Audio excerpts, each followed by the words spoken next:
হাজি ঢাকা জামাত প্রার্থী ঢাকা আসনের আলাউদ্দিন ভাই সম্মানিত উপস্থিতি ইতিমধ্যে আমাদের মাঝে উপস্থিত হয়েছেন আজকের এই সমাবেশে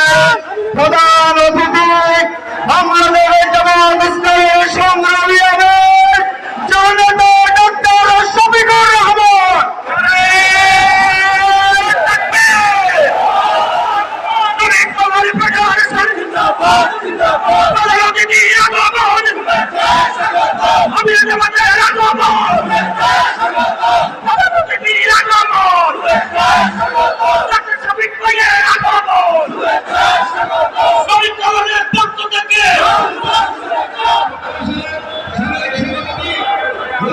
সংগ্রামে শ্রমজীবী ভাই বন্ধুগণ, আন্তর্জাতিক শ্রমিক দিবসের বাংলাদেশ শ্রমিক কল্যাণ ফেডারেশন আয়োজিত আজকের এই বিশাল শ্রমিকের সমাবেশে এই পর্যায়ে